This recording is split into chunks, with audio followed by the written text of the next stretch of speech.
And I thought just because I still have a little bit of extra paint here, I went ahead and painted my dark here in this little area.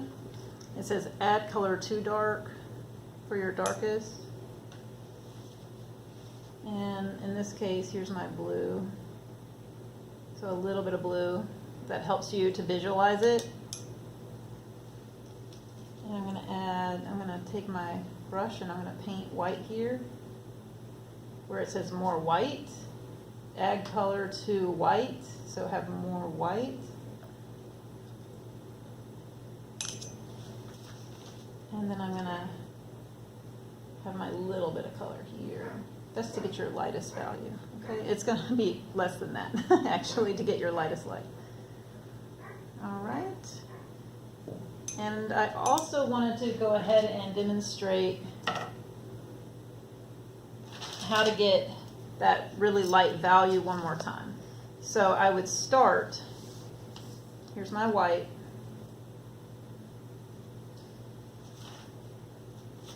And I'm gonna add just a touch. I'm talking a touch of blue. And I'm even gonna wipe a little bit of that off. Okay?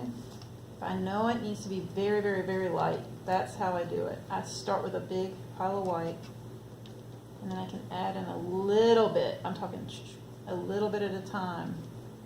Because again, it can go dark very fast. And then I can determine, like, oh, okay, well, I need a little bit more color than that.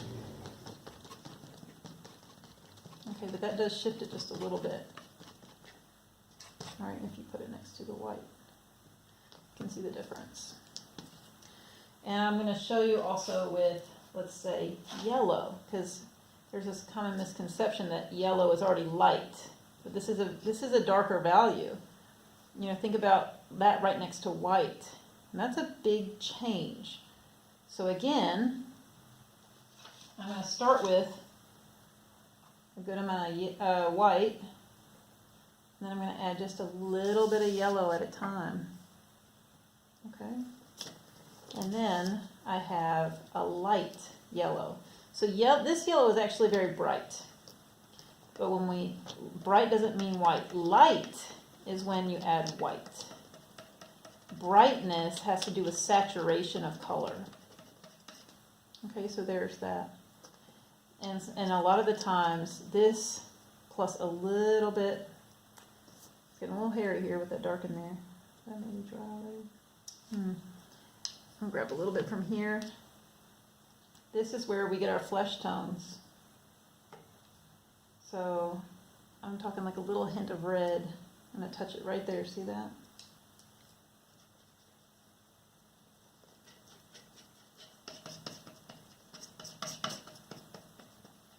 So we don't always think about these bold colors being colors in the flesh tones,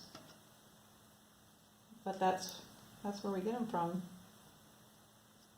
And the last thing I'll say is, when you're painting or trying to mix paint for something, don't think, oh, I have to make flesh tone, or I have to make this rock tone, I have to make this green for the tree. Just think, I have to make this color.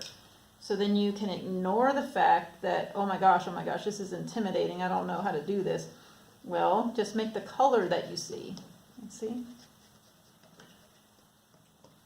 All right, and I might even want to add a little touch of blue to it and cool it off. And just again, a little touch of blue. So these colors, just use lightly with white. Make a lot of our lighter colors. We just don't think about them like that. Okay, awesome. All right, thank you all.